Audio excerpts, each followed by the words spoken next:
Muito bom dia, bom dia, bom dia. Exumando cadáveres hoje, né? É um negócio inacreditável. Desde que a gente começou esse site, a gente tem essa esperança, quase expectativa, de que a Lava Jato possa desenterrar o pobre Celso Daniel.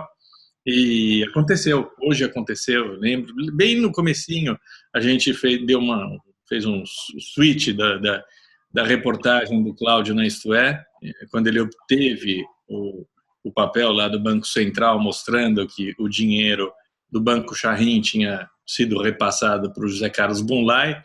Na época, a gente já tinha falado sobre as transações das empresas de ônibus do PT, que obviamente a gente sabe tudo, né? A gente sabe de onde saiu o dinheiro, a gente sabe porque o Celso Daniel foi morto, a gente sabe depois disso porque foi pago o Ronan, e o que a gente não sabe, a gente não tem o último pedaço da informação. E vamos ter, finalmente. O Romeu Tuma Júnior e o Cláudio Tognoli acabaram de lançar o outro livro com o mesmo título, só que o volume 2.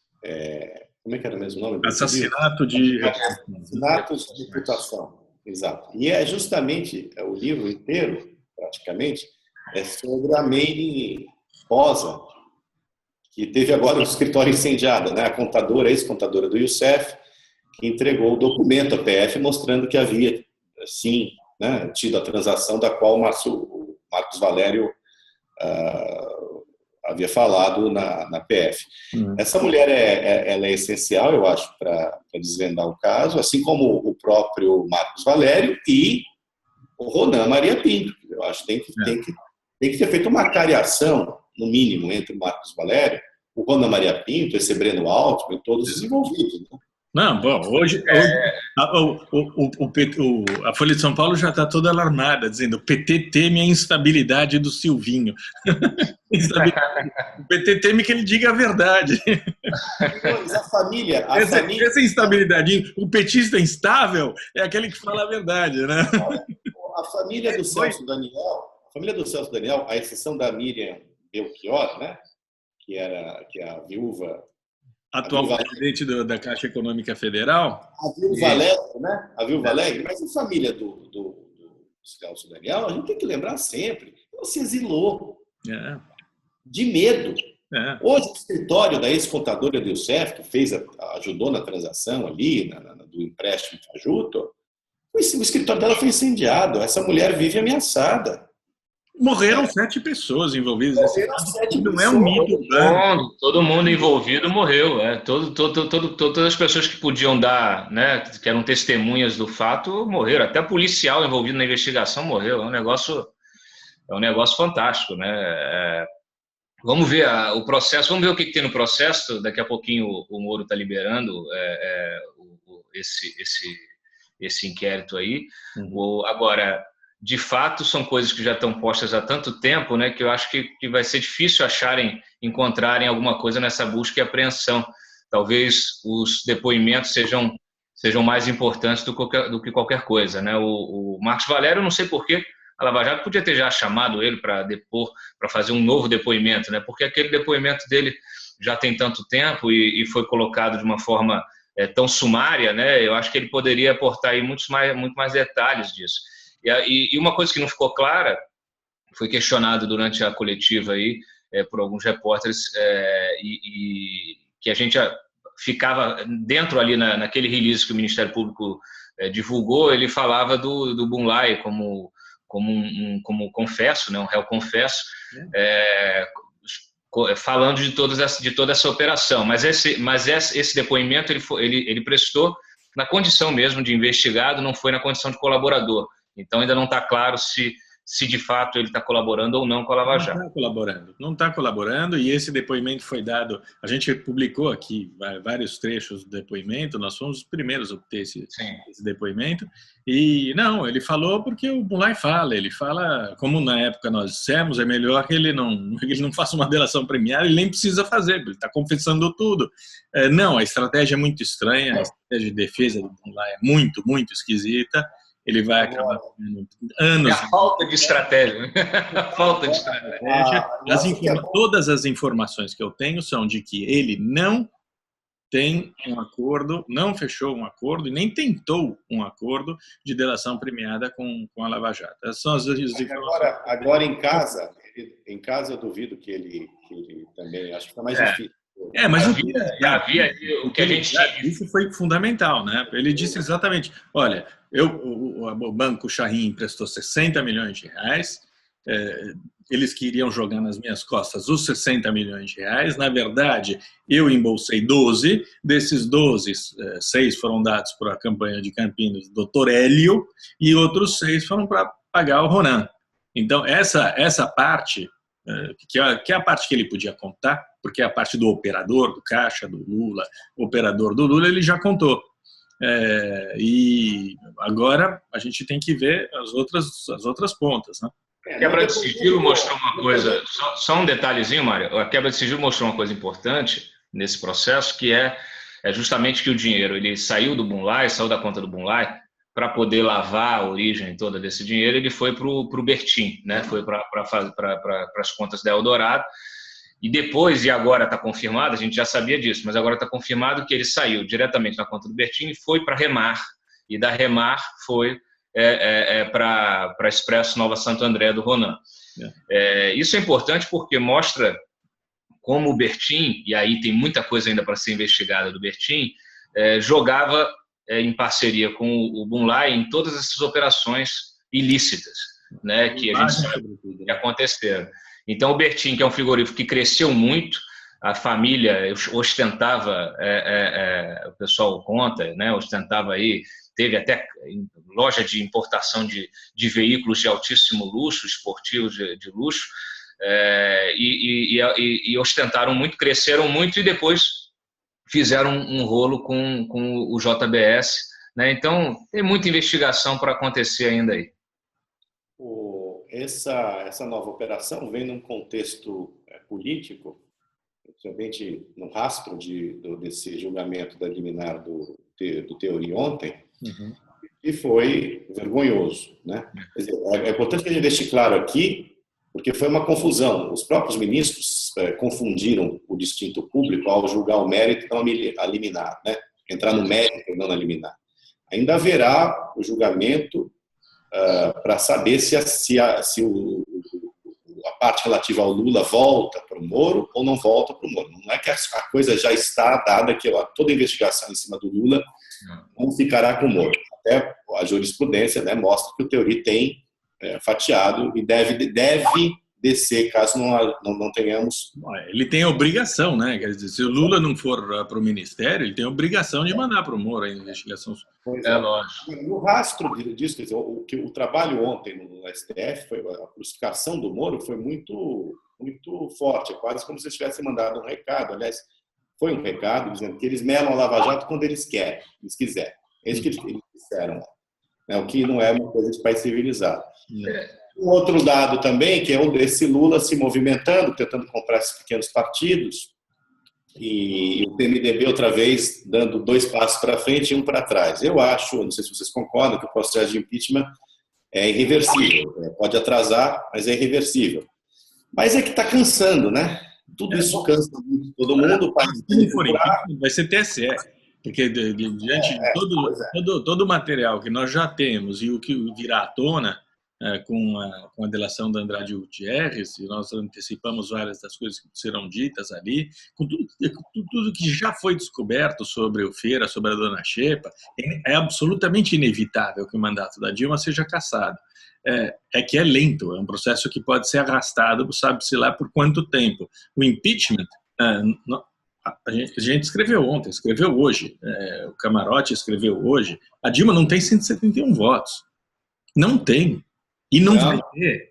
Vocês viram até que... Está comprando a última conta que nós demos, ela tinha 97. Não. 97. A conta, inclusive, que o Globo estava dando, todo mundo, quer dizer, que é o tal do núcleo duro. É o PT e os Andiras Pegalhas da vida. O mapa do impeachment, tá, tu veio para a rua, dá 118. Mas, de qualquer maneira, ela não pode governar nem com 170, nem com 200 deputados. Isso está fora de questão. Ninguém governa. Vocês podem imaginar o que é. Tudo bem, a Dilma consegue ficar. E aí? Essa resposta não... Está tudo parado, a esplanada inteira está parada, os contratos públicos estão todos parados, as obras estão paradas, o país está parado. O país está parado. É um negócio assim impressionante. Se não houver uma mudança do governo, não acontece nada. O país só vai cada vez mais curar. Ontem a gente repercutiu um dado, dos vários dados catastróficos, mas é impressionante. O lucro das empresas de capital aberto no Brasil caiu mais de 87% em 2015. É impressionante, é inacreditável. É um negócio... Nós temos uma produção industrial caindo 11% nesse primeiro bimestre do ano, em relação a 2014, que já foi um ano terrível. Pois é. É uma catástrofe, uma calamidade enorme. E esse homem, nefando, Lula, continuando a fazer o mal para o país, depois de colocar Dilma Rousseff lá no cargo, depois de tudo que ele fez, ele está lá. A nota hoje, eu achei engraçado, inclusive, reproduzir a nota da Mônica Bergamo, dizendo que o argumento do Lula é para os pequenos partidos: olha, o Temer vai fazer um ministério de notáveis. Quer dizer, vocês que são os bandidos, vocês não vão ter lugar nesse troço. E a gente tem que ficar com o ministério do 10º escalão. É uma coisa que é o nível de delinquência, enquanto a gente lê que o filho dele vai para uma loja de produtos importados e compra R$100 mil em apetrechos domésticos, tudo pago pelo Khalil Bittar. É um negócio, é um asco, é um nojo tão grande. É óbvio que acaba produzindo um certo desânimo, mas é um desânimo fruto da indignação que não é correspondida pelas instituições. Eu não sei quem escreveu o post ontem, quem de vocês dois, dizendo: olha, o resultado vai ser agressão, porque se você não pode confiar nas instituições, o que você faz? As pessoas começam a entrar no desespero, né? Foi o que a gente mostrou ontem. Quer dizer, as pessoas perdem a fé nas instituições, perdem a fé na justiça, veem as coisas acontecer e elas partem. A gente não divulgou, mas estava correndo nas redes sociais ontem também vídeo de... As pessoas estão abordando, as pessoas comuns, cidadãos comuns estão abordando os políticos. Então, estava correndo um vídeo de uma abordagem que uma senhora fez ao Paulinho da Força, aqui no aeroporto de Brasília. E ela chamando ele de traidor e etc e tal, e ele pegou dinheiro e jogou na cara dela. Então, assim, um negócio... A gente pega um nível justamente de agressão as pessoas estão tão irritadas. É o que o Lula está fazendo neste momento na casa do Jader Barbalho, está jogando dinheiro na cara dele. O que ele está fazendo na casa do Renan? Está jogando dinheiro na cara dele. Que eles entendem que a tendência disso é piorar, né? E o Supremo, aí voltando na questão do Supremo, o Supremo, quando faz esse tipo de arranjo ali, só o fato de ameaçar cancelar uma operação como a Lava Jato, o resultado que isso terá, se eles cogitarem realmente fazer um negócio dele, o resultado que isso terá é imprevisível. De fato, há muita disposição nisso. A gente destacou até o pronunciamento do Lewandowski. O Lewandowski acusando os juízes de primeira instância, não quis nominar o Moro, mas obviamente que era um recado para o Moro, que estava grampeando todo mundo, e é o discurso dos blogs sujos, é o discurso do PT, de que o Moro está grampeando todo mundo. Isso não é verdade, isso é uma mentira, dita pelo pelo presidente do Supremo. Isso não é verdade. O grampo na Lava Jato é um recurso último que a Lava Jato está usando. todas as... primeiro eram as delações, né? Aí uma boa compostura, Cláudio. Criticavam as delações. Agora, aí se tem grampo, o problema é o grampo. Se faz uma busca por informante, o problema vai ser o informante. Então, assim, a presidente da República, em cerimônia oficial, a televisão filmando, gravando, os jornais, disse várias vezes que foi grampeada. Ela não foi grampeada, gente. Foi, é um absurdo. Ela continua mentindo, a presidente da República mente. Com a claque dela ali, Para esse uso, né? Está tratando o judiciário também, como você falou. Você tem o poder legislativo, esse balcão que continua, e eu não sei o que eles estão vendendo, porque o governo não tem mais dinheiro, senhores. Estão vendendo nada. É mais um estelionato. Não tem o que entregar para esses fisiológicos, esses ladrões, esses canalhas. Não tem mais. Então, assim, as instituições estão fortes para dar risada. As instituições estão em frangalhos. Em frangalhos. O descaramento mais total, mais absoluto, a gente ainda nem publicou, mas a Folha de São Paulo tem um troço. A Dilma Rousseff, quando confrontada com a notícia de que o Feira usou dinheiro da Odebrecht, falou, é bom que ele dê explicações. Minha senhora, que negócio é esse? A responsabilidade é dela. Foi para eleger esse estrupício.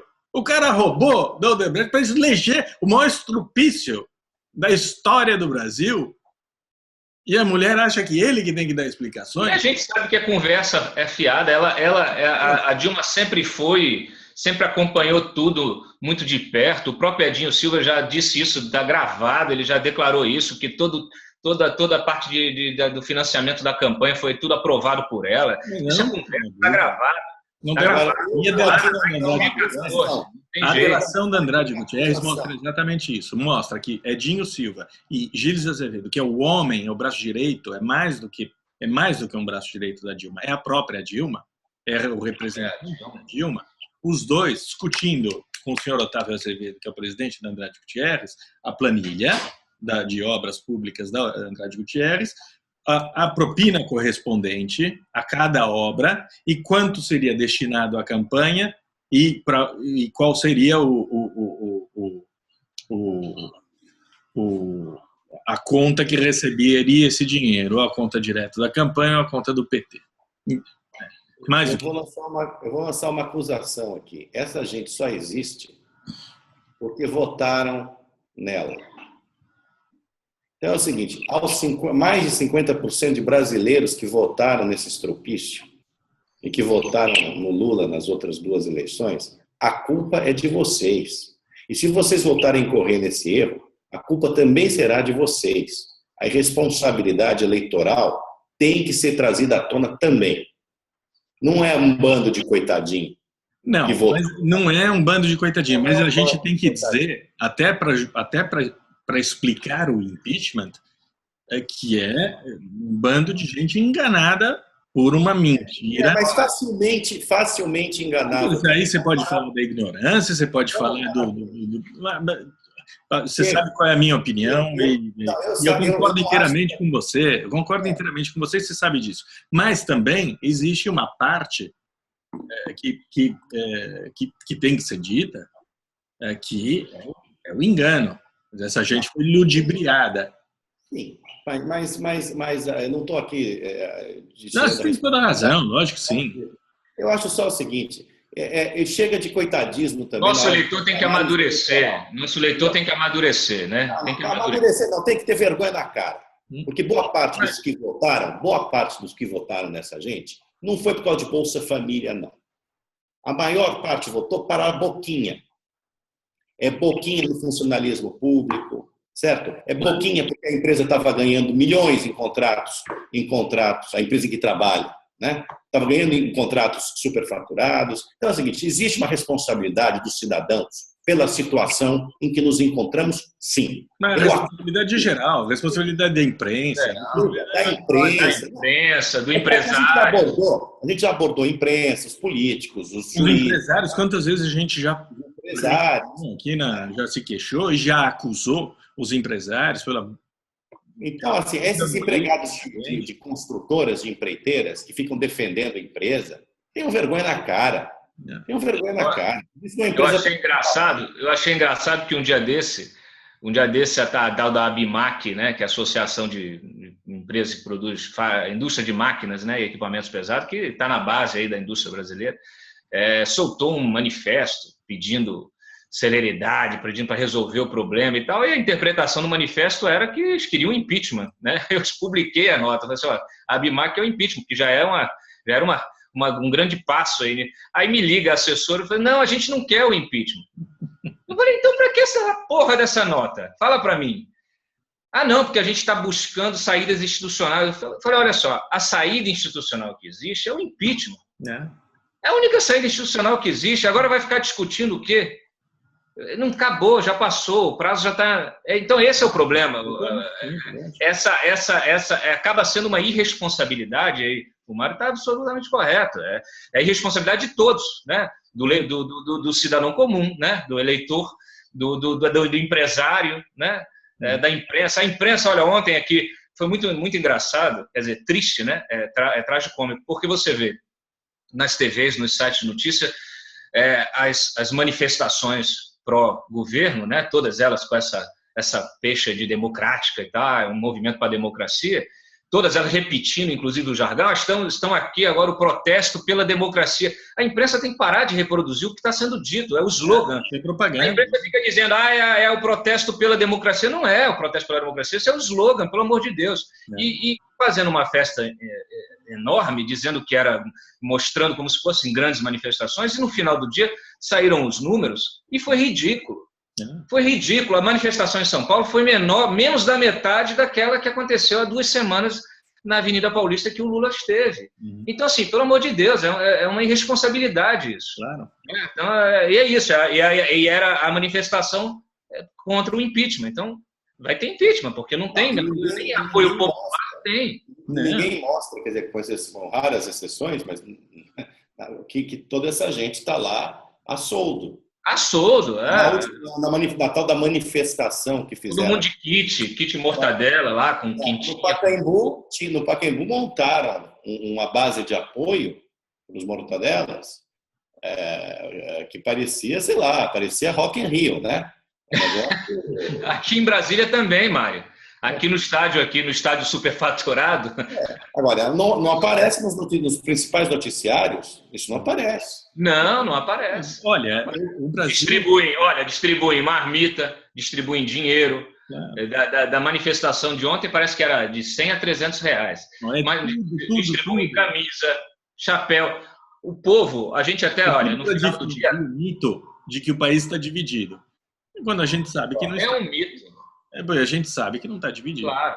Que esses canalhas têm 10% da população e que funcionários públicos, gente que está no sindicato, gente que recebeu uma boquinha, ladrão, tá cheio de gente ali. Gente boa. Os comissionados, o que aconteceu ontem aqui na Esplanada? Nos ministérios, nas secretarias, até uma fonte minha da Secretaria de Direitos Humanos falou, olha, obrigaram, né, são pessoas de cargo comissionado, obrigaram a gente a ir para a manifestação para não perder, para não ser demitido. Né? Então é esse o nível essa é a participação popular contra o impeachment da Dilma.